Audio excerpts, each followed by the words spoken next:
Amin. Salatu wassalamu ala Rasulillah wa ala alihi wa sahbihi ajma'in. Nama ba'd. Puji syukur kita panjatkan kehadirat Allah Subhanahu wa taala. Salawat serta salam tetap tercurah kepada junjungan kita Nabi besar Muhammad sallallahu alaihi wasallam. Sebelumnya terima kasih kepada Bapak Kaprodi karena sebenarnya ini juga kemarin kaget tiba-tiba ada kegiatan sharing session dari uh, pihak Prodi untuk peserta MBKM asistensi yang ketiga ini. Itu cukup kaget sih Pak karena sore itu langsung ditelepon sama Bapak langsung, Masya Allah. Uh, dan juga saya langsung terkejut itu Pak, tiba-tiba selesai sudah itu seleksi uh, pemilihan peserta MBKM asistensi mengajar ini, langsung ada aja itu di uh, IG-nya Prodi.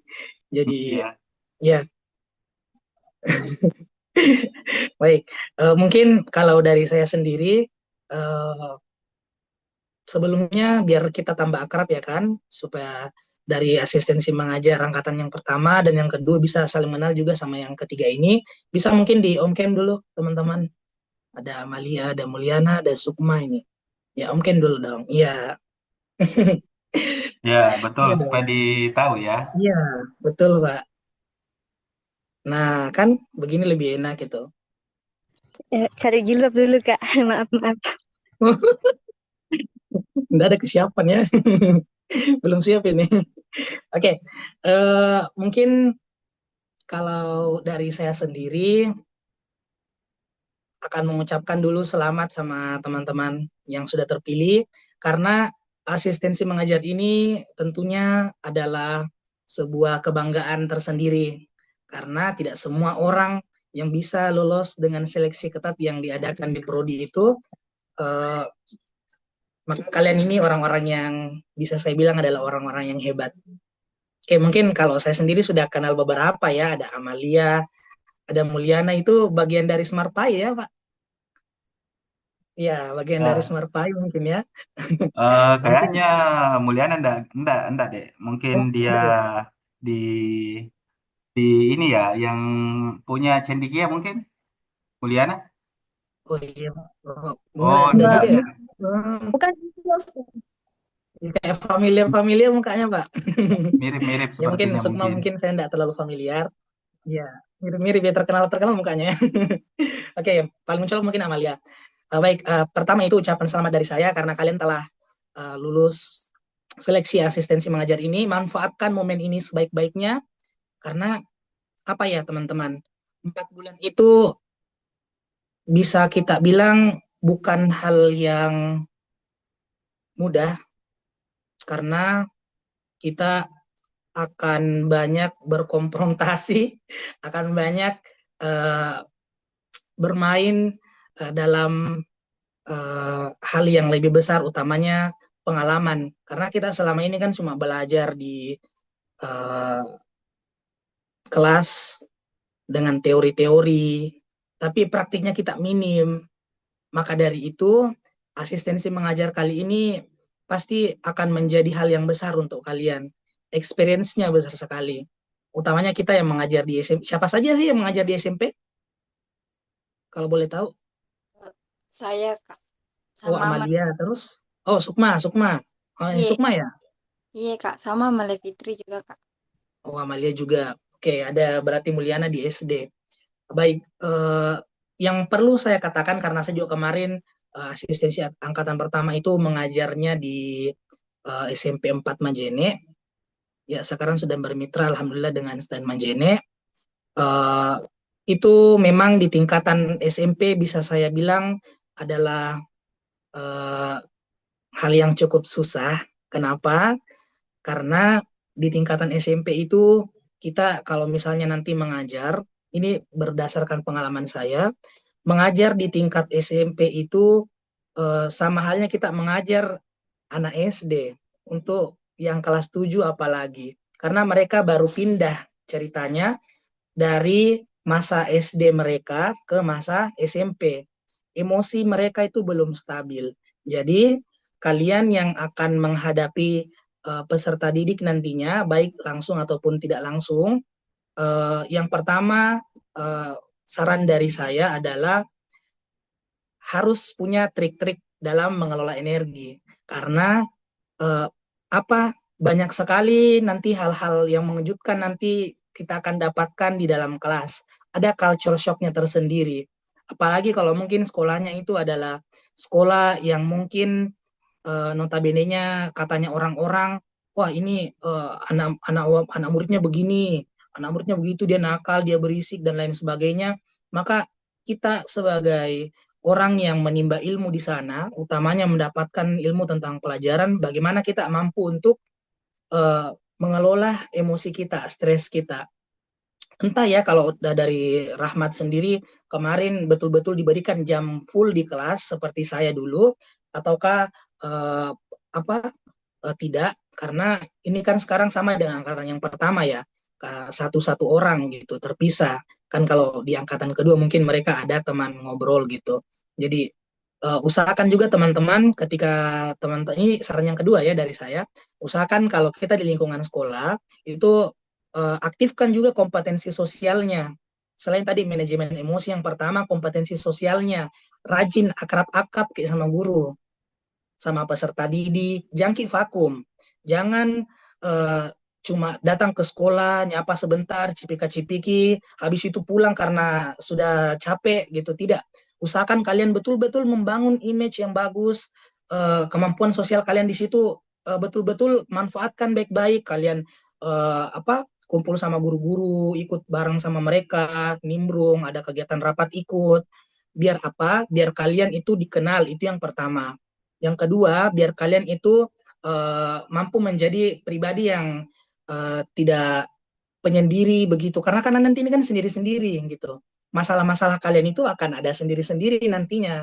Oh, saya begini sekali di sekolah aku, bagaimana kau di situ? Kayak, saya juga capek sekali kok, dapat kata di tugas ini. Nah, nanti kalian itu bisa juga menjadikan guru-guru itu sebagai teman begitu. Jadikan mereka yang lebih senior daripada kita, jam terbangnya lebih tinggi itu sebagai teman kita ngobrol. Minta saran, Bu, begini Kak tadi di kelas. Ya pokoknya buat keakraban yang betul-betul baik dengan mereka. Karena apa? Karena bisa jadi kalian juga dapat keuntungan dari situ. Gitu kan. Misal kayak saya kemarin, ya dipercaya sama guru-guru itu untuk membantu anak-anak yang ikut lomba itu, misalnya kayak dia juara 1 di tingkat nasional pidato bahasa Mandar. Nah itu kalau kita sudah mampu berkontribusi lebih untuk sekolah, sekolah itu melirik kita, oh dia ini mahasiswa yang berkompeten. Nanti kalau lulus saya bisa panggil dia. Jadi kamu bisa memperluas jaringanmu di situ. Itu saran kedua. Pokoknya penting sekali di sekolah kita tidak vakum, kita tidak penyendiri, kita pokoknya bersosialisasi baik sama anak-anak di kelas maupun sama guru-guru. Itu yang kedua dari saya. Yang ketiga, manfaatkan momen kalian selama asistensi mengajar ini, ambil semua ilmu dari pamong kalian nantinya. Karena kan kalian nanti punya pamong ya. Nah, ambil semua ilmunya dari pamong kalian, baik itu dari kompetensi pedagogiknya, bagaimana merencanakan pembelajaran, bagaimana pelaksanaan pembelajaran, tips and trik di dalam manajemen kelas, tips and trik dalam menjadi pribadi yang lebih dekat kepada anak-anak, peserta didik kalian nantinya, tips and trik bagaimana mengelola kelas agar mereka itu tetap serius dalam belajar, meskipun ada canda tawa sedikit di dalam, tapi mereka tetap bisa dikatakan serius. Nah, di situ adalah PR paling penting. Kenapa? Karena kelas itu terbentuk di situ. Suasana kelas terbentuk di situ. Apalagi yang penting, evaluasi. Bagaimana kita mampu membuat evaluasi yang baik untuk pembelajaran, di dalam pembelajaran. Nah, kemudian yang selanjutnya yang kalian harus lakukan adalah bagaimana nanti kalian ketika di dalam kelas, ya, mampu menghadirkan kompetensi profesional di dalam. Bagaimana kalian itu bukan hanya mengajar baca PPT, tapi bagaimana kalian itu memahami gitu. Apa sih substansi inti dari materi itu. Jadi ketika ada sesi diskusi tanya jawab ya, temannya mungkin yang SMP ataupun yang SD nantinya, itu kan pasti pertanyaan muncul dari mana saja. Pertanyaan itu akan muncul dalam bentuk apa saja karena rasa ingin tahunya peserta didik itu tinggi gitu. Jadi bagaimana kalian juga di sini dituntut untuk menjadi pribadi yang bukan hanya paham tentang materi yang diajarkan, misalnya bab 1 hari ini adalah tentang sholat gitu kan.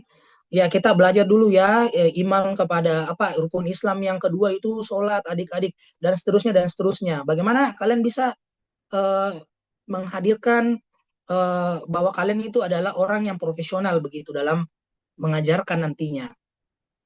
Itu yang penting. Dan yang paling penting juga adalah kompetensi kepribadian kalian juga harus bagus. Yang tadi yang pertama saya bilang bagaimana kita mampu memanage emosi dengan baik gitu kan, karena saya punya satu pengalaman yang tidak mungkin saya lupakan teman-teman. Bagaimana ketika saya dulu mengajar di kelas 7 apalagi, saya selalu awal-awal ya, saya itu kalau mau jujur 4 bulan saya baru bisa beradaptasi betul-betul dengan keadaan itu 2 bulan lamanya. Kenapa? Karena mungkin saya pribadi bukan orang yang secara tes psikotes mungkin akan cocok mengajar di SMP, tapi karena itu adalah sebuah pengalaman yang bagus buat saya, jadi saya bisa menakar, oh ternyata saya itu di tingkatan yang lebih tinggi, mungkin saya lebih suka kalau mengajar eh, anak-anak SMP ataupun orang-orang yang setingkat dengan saya, mahasiswa mungkin. Jadi saya rasa itu juga penting untuk kita ukur diri kita. Kenapa? Karena tidak semua orang itu mampu untuk mengajar di tingkatan SD, tingkatan SMP. Betul-betul ujian itu datang dari situ, teman-teman. Apalagi ini sekarang mau momen-momen maulid, kita itu mungkin akan diarahkan sama guru pamongta, dek siapkan ki ini, nah bantu ki ini, siapkan bersihkan ki musola, bantu ki buat ini buat itu, minta tolongnya sama adik-adiknya diarahkan ke musola untuk uh, apa bersihkan sama-sama. Kadang kita kalau uh, mengarahkan mereka itu Masya Allah, hati itu diuji karena banyak yang tidak mau ikut bantu kita. Kadang saya tuh nangis sendiri gitu. Bagaimana ternyata begini susahnya jadi guru, di ternyata begini susahnya di dalam kelas. Ketika ada yang teriak dari kanan, kak bagaimana ini kak? Yang dari kiri juga nyahut, kak bagaimana itu kak? Kenapa kayak, lanjut nih kak, kak lihat sini kak, lihat sini ki. Itu semua akan kalian dapatkan di dalam kelas, gitu. Jadi saya kasih tau, memang ki, ku spoiler, memang ki sekarang begitu keadaan di dalam kelas nantinya, gitu loh. Kalian harus mampu untuk memanage emosi kalian. Ini sekarang kalian ketawa, belum kalian rasa nanti kalau di dalam kelasku itu kayak, ya Allah begini sekali Pale, di dalam kelas ki capek sekali ki Pale. Iya capek betul. Mungkin itu pengalaman dari saya yang saya rasa itu betul-betul culture shock pertama saya itu. Ketika kita mengajar di dalam kelas, kita rasa itu kan fun-fun saja, tidak. Akan ada anak yang duduk diganggu sama temannya, akan ada anak yang akan uh, berbicara dan bercerita dengan temannya, ada yang melirik dari kaca jendela, nah ganggu temannya yang sedang belajar, ada yang ketok-ketok pintu dan lain sebagainya. Itu akan kalian lihat, meskipun mungkin dibilang mungkin kayak cuma main-main gitu, Kak Kadir bilang begitu, iya mungkin akan beda nanti situasinya, tapi kalaupun ada yang sama itu jadikan pelajaran sebagai antisipasi. Bagaimana kita memanage emosi itu penting sekali. Itu yang selanjutnya adalah bagaimana kita mampu mendekatkan diri kita dengan peserta didik. Kenapa itu penting teman-teman sekalian? Karena komunikasi pendidikan itu kunci dari sebuah pembelajaran. Kita membuat pembelajaran itu menyenangkan dari bagaimana kita berinteraksi dengan peserta didik. Senakal-nakalnya mereka, sebandel-bandelnya mereka, setidak fokus itu mereka kepada pelajaran yang kalian ampu, yang kalian pegang nantinya. Tetap bangun komunikasi yang baik dengan mereka. Jangan kalian benci mereka, jangan kalian jengkel dan ilfil sama mereka ketika nantinya mereka nakal di dalam kelas. Karena sejatinya semua orang itu latar belakangnya tidak sama. Itu yang harus kalian pahami. Bagaimana kalian bisa legowo dengan keadaannya mereka, dan di situ memang keikhlasan tak diuji sebagai guru.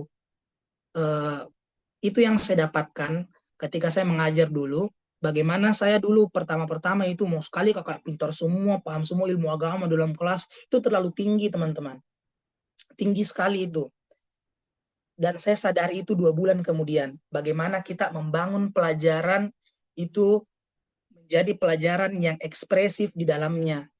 Minimal mereka yang awalnya pendiam ketika di kelas kalian mereka cerewet itu sudah plus sekali nilainya untuk kita. Kenapa? Karena kita mampu membangun karakter baru untuk mereka. Di mana pelajaran yang kemarin mungkin membosankan karena gurunya mungkin sudah lanjut usia, katakanlah begitu, ataupun mungkin mereka kaku terhadap peserta didik atau dan lain sebagainya. Itu bagaimana kalian mampu mengubah image-nya mereka, membuat pelajaran itu berkesan untuk mereka. Itu dulu bangun. Bagaimana pelajaran itu menyenangkan. Urusan Tuhan, urusan Allah Subhanahu wa taala yang menghidayahkan mereka kecerdasan itu. Mereka paham terhadap materi kalian, tapi lakukan setulus mungkin. Itu yang satu tuh, lakukan setulus mungkin, lakukan semaksimal mungkin. Ya, utamanya perencanaan karena itu yang paling penting, dan bagaimana kalian mengeksekusi itu dengan menyenangkan. Buat pelajaran itu menyenangkan. Jangan buat pelajaran guru yang saya katakan ya, mungkin calon guru ataupun guru yang jahat adalah guru yang tidak membuat pelajaran itu menyenangkan, gitu. Jadi itu yang harus kalian bangun. Urusan belakangan mereka paham atau tidak, intinya mereka itu punya karakter yang baik dulu.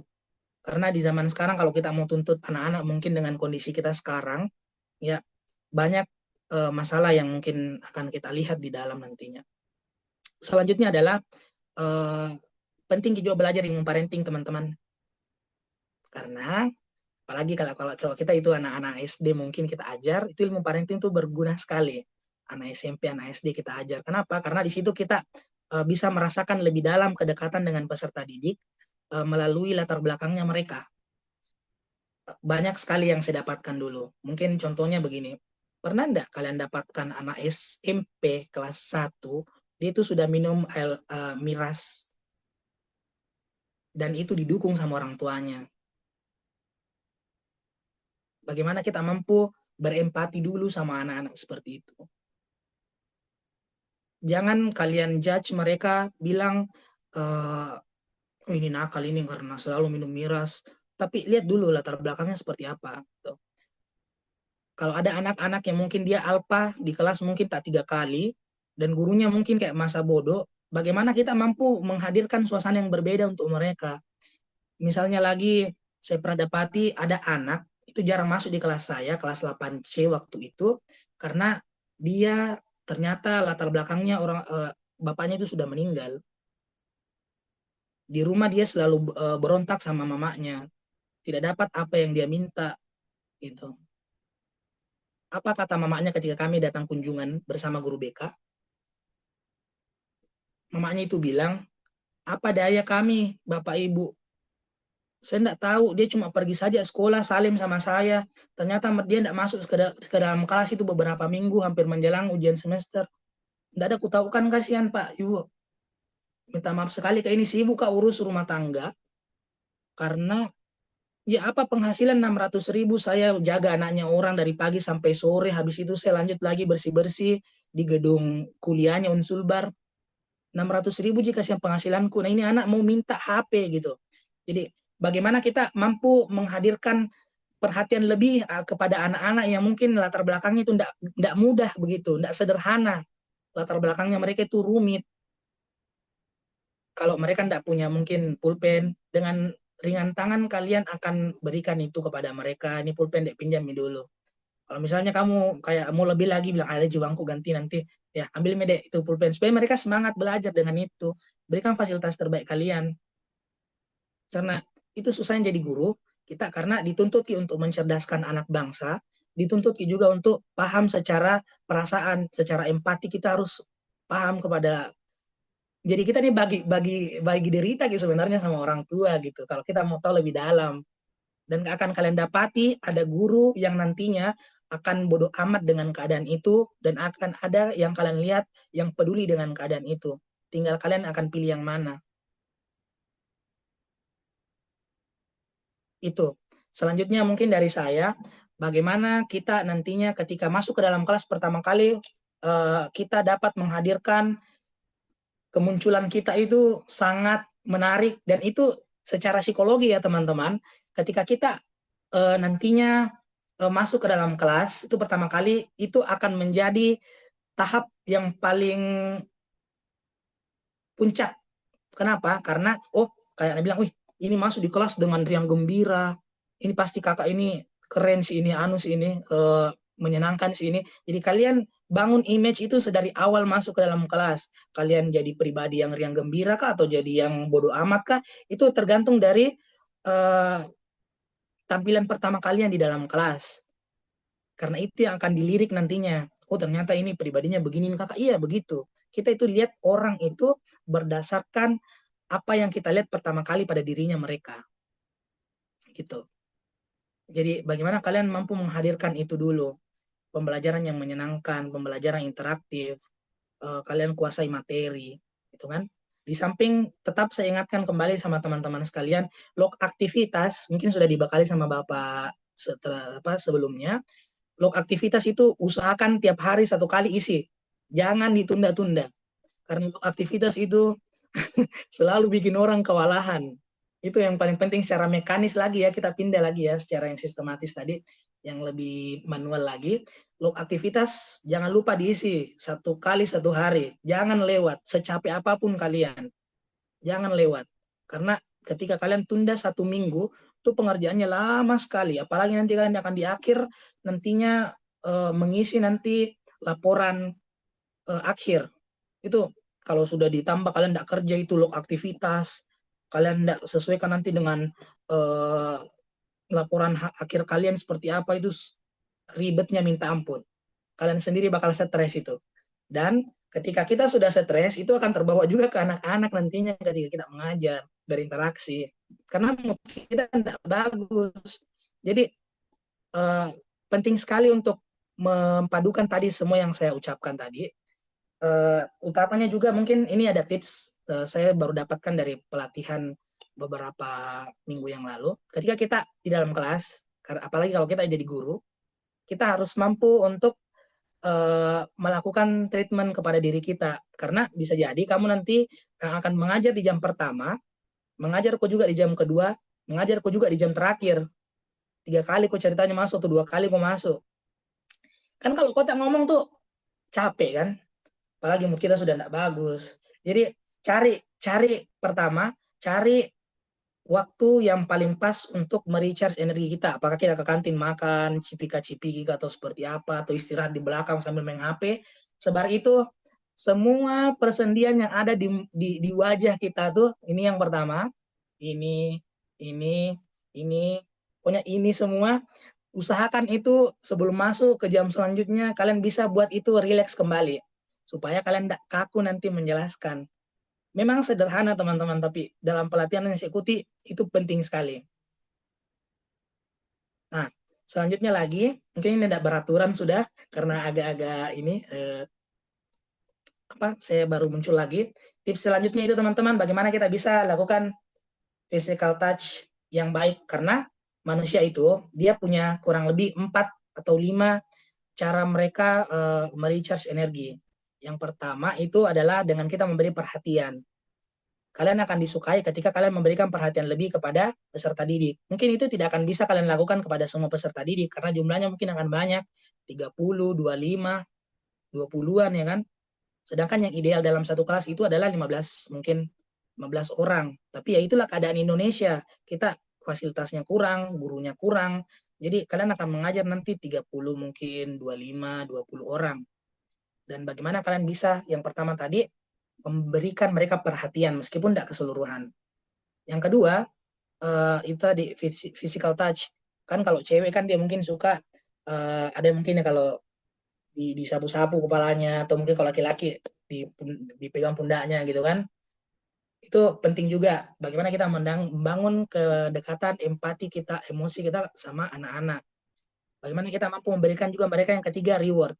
Ada reward, kalau misalnya ada reward berupa pujian, itu tidak masalah.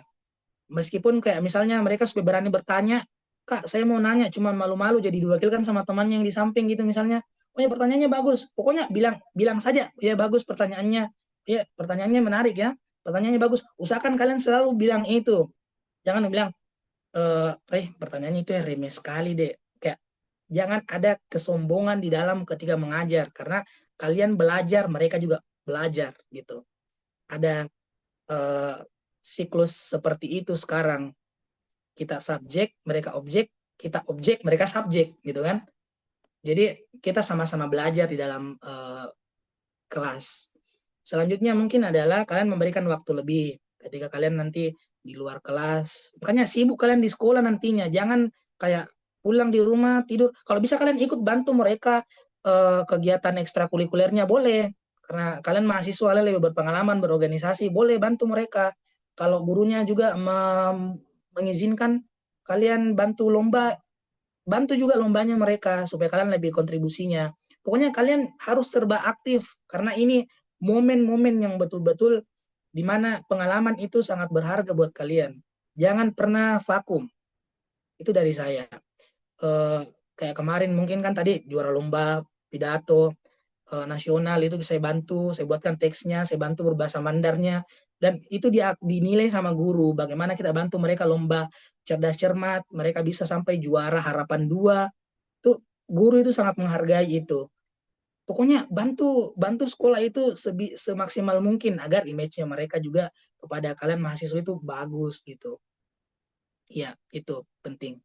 Dan juga laporan akhir kalian jangan lupakan cari-cari memang contohnya dari senior-senior asistensi sebelumnya, bagaimana dari sekarang kalian persiapkan juga itu, kenali memang jangan dekat-dekat di masa pengumpulan baru kalian perhatikan apa saja itu di dalam. Kalau bisa kalian siapkan apa yang bisa kalian siapkan, kalian susun mungkin bab satunya mungkin kayak pengenalan sekolah, mungkin kan ada itu kan data-data pengenalan sekolah, sekolahnya apa, jalan mana, dan seterusnya sebagai latar belakang.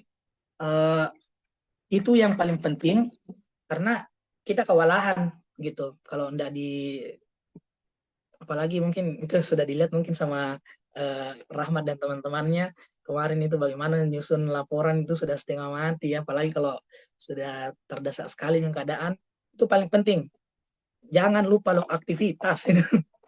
Kalau bisa satu kali satu hari itu sudah kayak apa mau aku bikin lagi sebentar ada lagi kegiatan bantu guru, ada rapat lagi ikut kak deh, ada lagi ini ada lagi itu, dan relatekan dengan mata kuliah kalian. Apa misalnya mata kuliah semester 5 ini ada komunikasi pendidikan misalnya, ada media dan teknologi pembelajaran misalnya, ada desain pembelajaran, ada evaluasi pembelajaran dan seterusnya.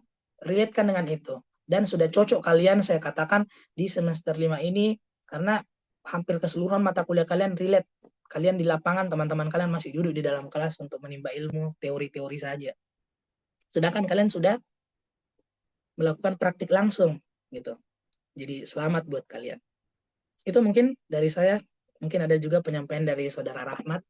Terima kasih sebelumnya kepada Ustadz Darwis karena telah memberikan kesempatan ini sharing-sharing sama teman-teman angkatan ketiga asistensi mengajar. Saya kembalikan kepada Bapak. Assalamualaikum warahmatullahi wabarakatuh. Waalaikumsalam warahmatullahi wabarakatuh. Sangat luar biasa ya. Ini materinya ini sangat sangat luar biasa ini. Semoga dengan penyampaian tadi itu memberikan ya tentunya dampak ya kepada adik-adik semua nantinya yang akan turun ke sekolah. Nah, nanti setelah ini kita diskusi dan kita berikan kesempatan juga kepada Saudara Ahmad untuk pengalaman-pengalaman juga yang didapatkan selama di SMP 2 Majene ya. Ya, untuk itu saya persilahkan kepada Rahmat, silakan. Ya baik, terima kasih Ustaz atas kesempatan yang telah diberikan. Ya baik, Assalamualaikum warahmatullahi wabarakatuh. Waalaikumsalam Waalaikumsalam warahmatullahi warahmatullahi wabarakatuh. Alhamdulillahirabbil alamin wa bihi nasta'inu ala umuri dunya waddin. Wassalatu wassalamu ala asrofil anbiya'i wal mursalin sayyidina Muhammadin wa ala alihi wasahbihi ajmain, amma ba'd. Segala puji bagi Allah Tuhan seluruh alam, serta salam dan salawat senantiasa tercurahkan kepada baginda kita Rasulullah Muhammad sallallahu alaihi wasallam. Ya baik, perkenalkan nama saya Rahmat. Saya adalah asistensi mengajar periode kedua, dan saya ucapkan juga kepada adik-adik sekalian selamat telah lolos mengikuti seleksi asistensi mengajar yang tentunya tidak mudah karena banyak seleksi-seleksi yang akan dilalui dan bisa sampai pada tahap ini. Ya baik, itulah juga tadi penyampaian dari Abdul Qadir yang cukup daging sekali pengalaman-pengalaman yang diberikan dan kita akan mempraktikkan semua di lapangan. Ya baik, saya akan menceritakan sedikit pengalaman-pengalaman saya yang dapat bisa saya sharing kepada adik-adik dan bisa membantu untuk adik-adik ke depannya.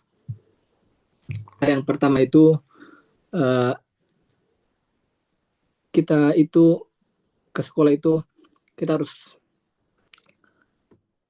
berperilaku yang baik karena kita ke sekolah ini bukan cuma atas nama pribadi kita, tapi ada juga alma mater yang di belakang kita bawakan. Jadi kita harus berperilaku yang baik, berakhlak yang baik, baik kepada kepala sekolah maupun guru-guru serta kepada murid-murid. Apalagi kita ini selaku guru pendidikan agama Islam yang notabene itu sebagai contoh.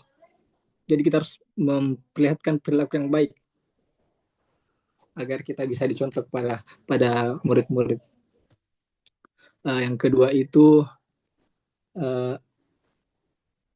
pengalamannya itu pada proses mengajar, karena di kampus kita kan sudah mendapatkan teori-teori seperti kayak pembelajaran akidah akhlak, belajar dan pembelajaran, evaluasi, dan di sekolah yang kita akan mempraktekkan semua itu.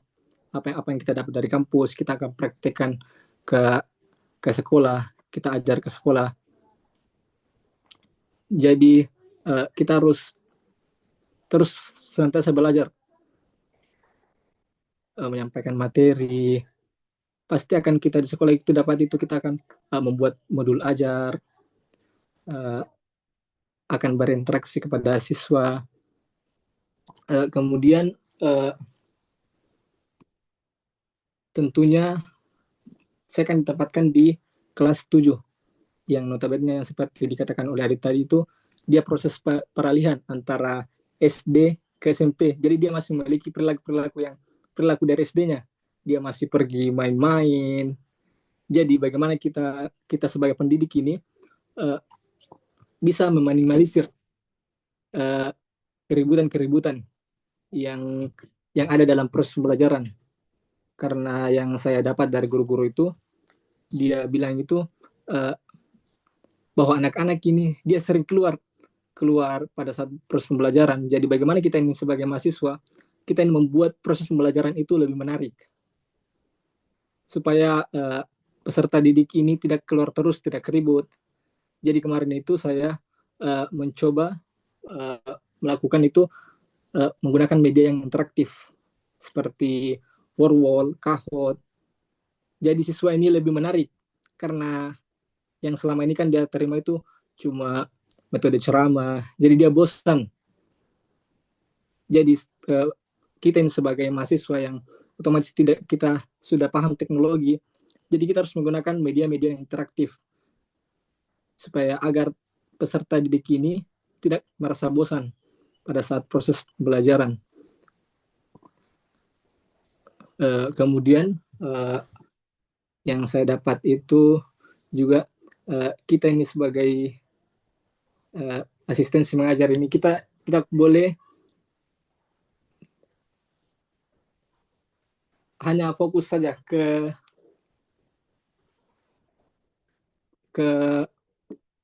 bidang studi kita. Maksudnya kadang guru itu menyuruh kita masuki pembelajaran lain seperti kayak matematika begitu. Kita jangan langsung shock. Kita jangan langsung menolaknya kayak, Bu, udah aku tahu matematika. Kita masuk saya dulu.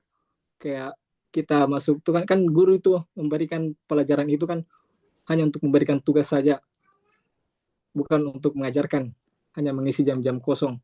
Kita memberikan tugas kepada siswa itu tentang pelajaran lain seperti matematika, seni budaya. Jadi kita harus menemani proses pembelajaran tersebut. Kemudian yang saya dapat itu juga itu, adapun kegiatan-kegiatan saya selama di sekolah, ada membimbing peserta didik pada saat mengikuti lomba. kemarin itu ada beberapa banyak lomba yang saya bimbing, seperti perlombaan merawis. Kita membimbing, melatih siswa tersebut untuk mengikuti lomba, dan alhamdulillah mendapatkan juara 2, dan kami pun diberi apresiasi oleh kepala sekolah karena kita berhasil membimbing siswa tersebut. Dan kemarin juga saya sempat membimbing pertandingan bola voli, kemudian ada sedikit skill yang saya dapati. Saya melatih sekitar 3 hari, saya melatih siswa tersebut sebelum dia masuk ke pertandingan. Ya alhamdulillah mendapatkan juga hasil yang maksimal. Kemudian itu adapun tantangan terberatnya itu di sekolah yang saya tempati kan mewajibkan sholat zuhur secara berjamaah. Jadi kita ini sebagai mahasiswa kita harus cari cara agar supaya anak-anak ini tetap sholat zuhur secara berjamaah, karena otomatis itu banyak sekali alasannya siswa-siswa ini. Jadi kita bagaimana caranya agar siswa tersebut bisa berbondong-bondong semua ke masjid. Dengan caranya itu kita menjadi contoh. Kita pertama ke masjid, kita yang azan, supaya siswa tersebut ini bisa meniru kita, menjadi contoh untuk kita. Kemudian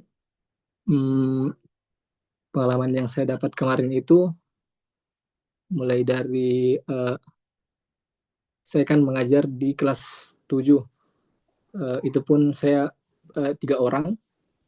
Kemarin ada Anissa, sama ada teman satu juga yang lain.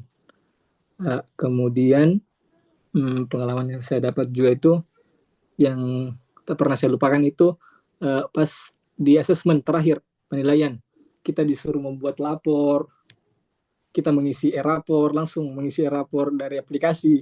Itu sih pengalaman yang sangat besar, karena selama ini kita hanya tahu langsung dan hasilnya. Kita tidak tahu bagaimana prosesnya mengisi lapor, memprint lapor. Jadi itu pengalaman yang sangat berharga buat saya sebagai mahasiswa yang baru terjun kepada dunia pendidikan. Dan kemudian mungkin ada saran saya kepada adik-adik untuk lebih berkonsultasi kepada dosen pembimbing lapangan terkait apa-apa yang kurang, apa-apa keluhan apa yang kita dapat di sekolah kita bisa berkonsultasi kepada dosen pembimbing kita agar kita diberi arahan. Karena kemarin itu pengalaman saya itu kurang adanya konsultasi, jadi agak-agak bingung gitu.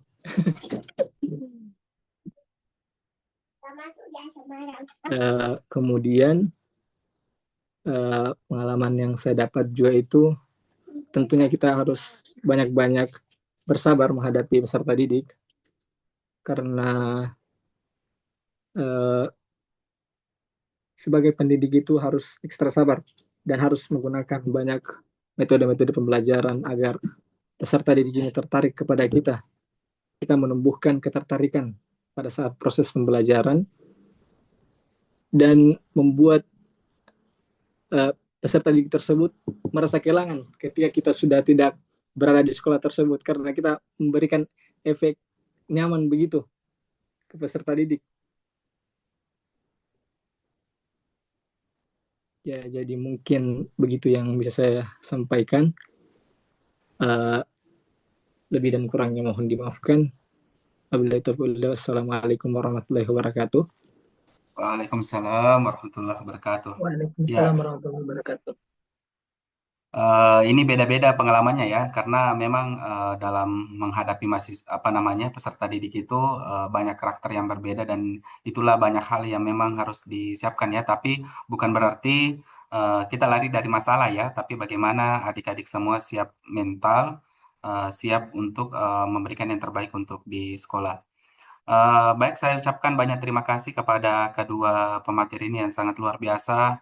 Eh, Masukannya, sarannya, bahkan hal-hal yang sifatnya membangun itu ya biar pengalaman, artinya kalau kita menyampaikan kepada adik-adik semua ini yang peserta MBKM itu menjadi titik mereka untuk terus mau belajar, karena namanya permulaan itu ya memang tantangannya sangat besar. Baik, mungkin kita masuk ke diskusi barangkali di antara ketiga adik-adik di sini ada barangkali hal-hal yang ingin dikonfirmasi, disampaikan.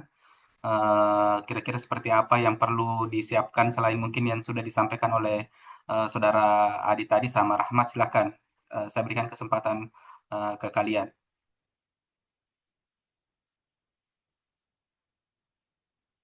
Amalia, barangkali ada yang mau disampaikan, silakan. Tapi Ustaz Ya, mau silakan. bertanya tips atau cara. Ini kan di SMP beda dengan MTS. Kan MTS itu rata-rata sudah pasti Islam semua di situ. Nah, di SMP itu kan biasa ada nonis. Nah, kan kita ini ingin mengajarkan PAI. Bagaimana cara kita menyesuaikan diri di dalam kelas yang ada siswa nonisnya, Kak? Apalagi seumpama kita ingin memberikan hafalan tentang doa-doa sholat misalnya. Ya kan tidak mungkin kita suruh juga dia menghafal.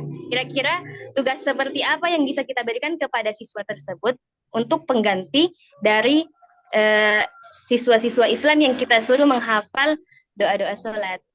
Oke Kak, itu. Ya, pertanyaannya menarik ya. Mungkin adik ada barangkali jawaban terkait temuan yang mungkin sama dengan di SMP 4. Ya, boleh silakan diberikan jawaban, tanggapan. Baik, terima kasih atas kesempatannya, Pak. Ya, Mungkin menarik ya pertanyaannya Amalia. Saya tadi ini tidak ada di prediksi BMKG sih pertanyaan Anda ini. Soalnya, ya, eh, pertama mungkin mau saya konfirmasi, sekolah apa yang kita tempati SMP? Apa itu? SMP 1 Kak. Ada eh, yang mungkin dia latar belakangnya nonis di sana. Belum sih Kak, karena belum observasi dalam kelas. Ini kan Oke, ya. Khawatirnya oke. kalau ada betul ya, kira-kira kalau menurut pendapat adik ya, kalau di SMP 4 Majene kemarin ada tidak ya? Seperti itu. Tidak ada yang didapatkan ya? Sebelumnya mungkin tidak ada sih Pak karena mereka Hmm. ya homogen, Ya. tidak heterogen mungkin Hmm. di sana. Cuman setahu saya, sepengalaman saya, karena kemarin juga sempat di SD 2 melakukan observasi agak lama untuk Ya. mata kuliah micro teaching itu ada betul pengalaman Hmm. seperti itu penting. Hmm. Eh, Gurunya di sana itu dia mungkin sudah sadar ya anak didik yang nonis ini mungkin dia sudah tahu sendiri kalau oh, ternyata sudah jamnya pembelajaran agama Islam. Jadi dia memilih untuk keluar.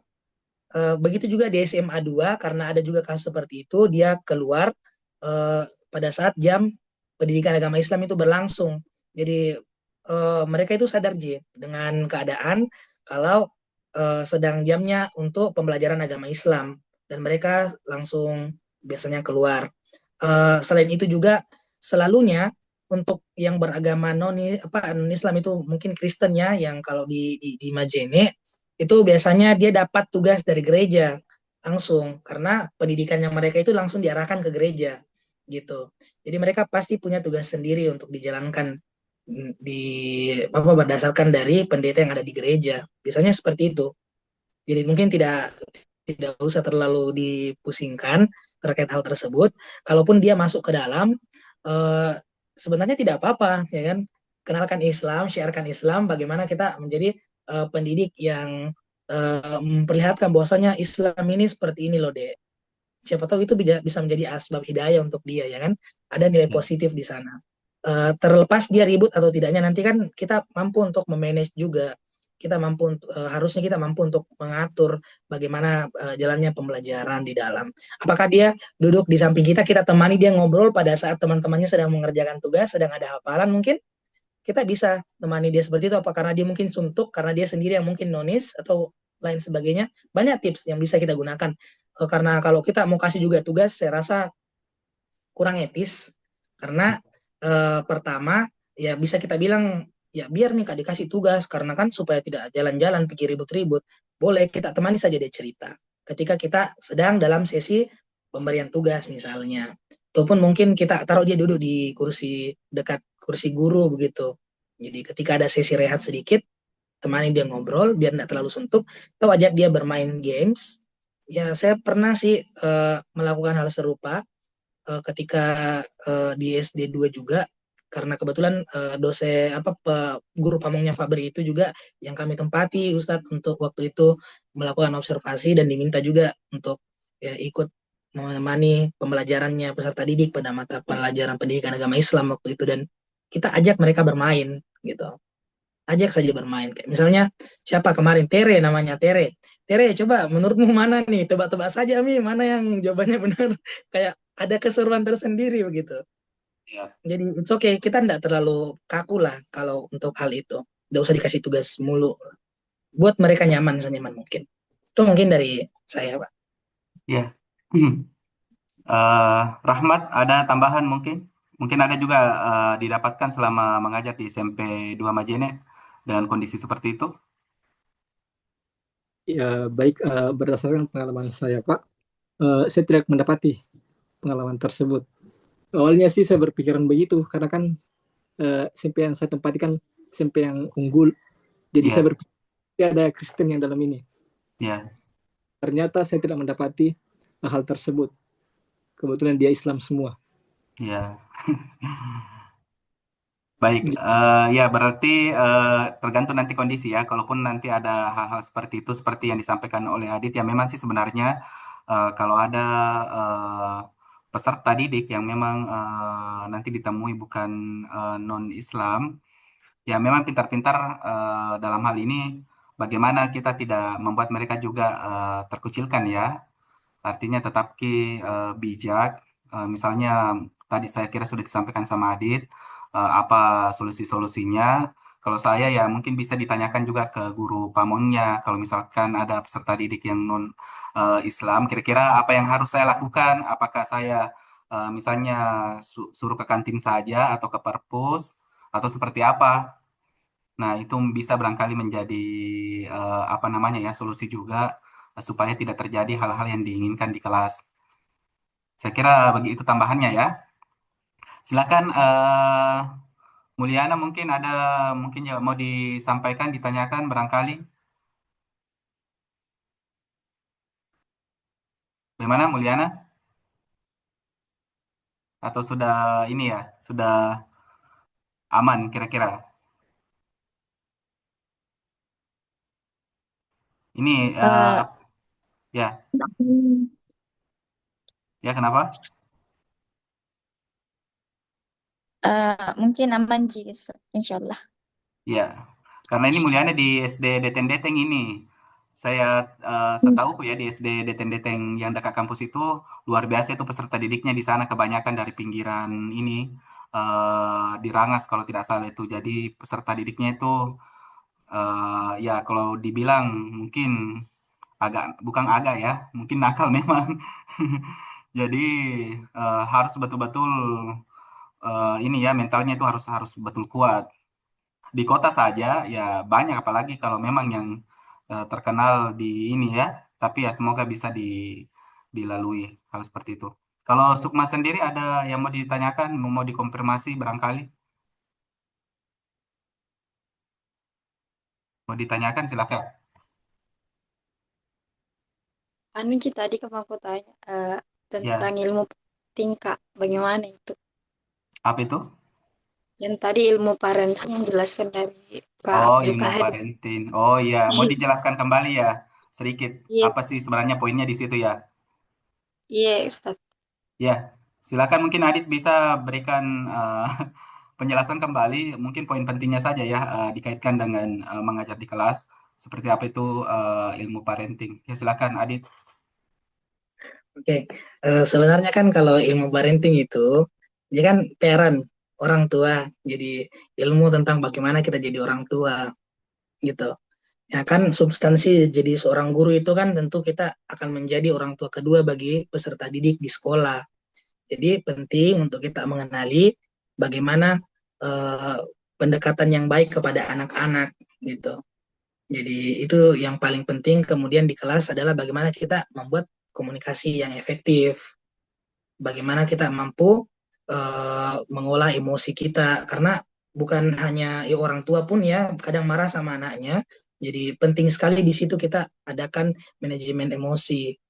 Yang ketiga adalah bagaimana kita mampu melakukan pendekatan secara langsung, maksudnya seperti yang saya bilang tadi ada physical touch, ada eh, apa perhatian yang lebih kita berikan kepada mereka, ada misalnya kalau mereka sedang bercanda kita waktunya bercanda juga boleh kita adakan seperti itu. Pokoknya kita senyaman mungkin buat diri kita itu menjadi eh, orang tua bagi mereka atau jadi kakak lah minimal buat mereka di mana mereka itu bisa nyaman.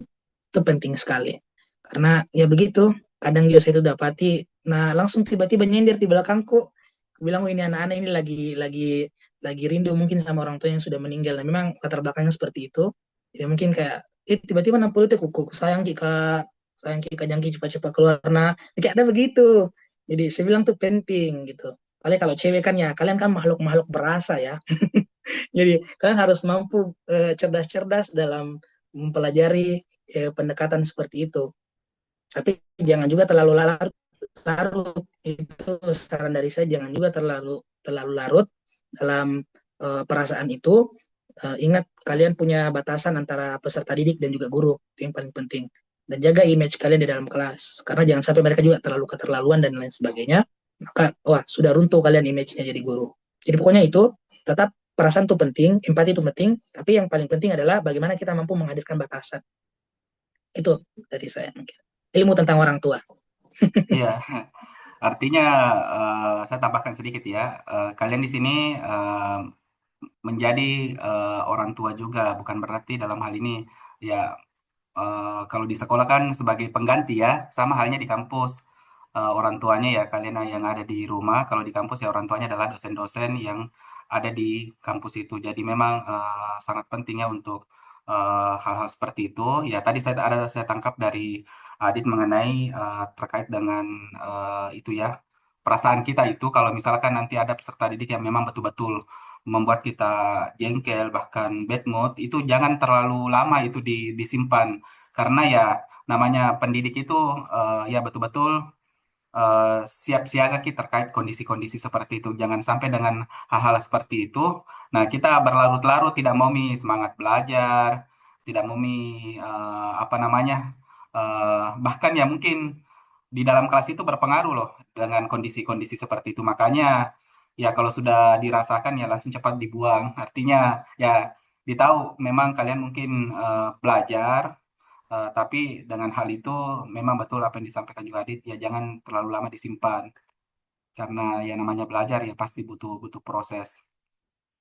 Baik, saya kira sangat bagus ini ya dari kedua pemateri hari ini sangat luar biasa materinya, sangat luar biasa apa yang diberikan. Semoga ini menjadi eh, trik ya, bahkan menjadi tips buat adik-adik yang akan asistensi mengajar di sekolah yang seolah di tanggal 1 September sudah akan masuk pertama dan yang paling penting yaitu tadi yang ingin saya sampaikan juga bahwa menjadi asistensi mengajar itu selain pengetahuan yang harus disiapkan, ilmu-ilmu yang harus disiapkan, tentunya juga kesehatan itu sangat penting.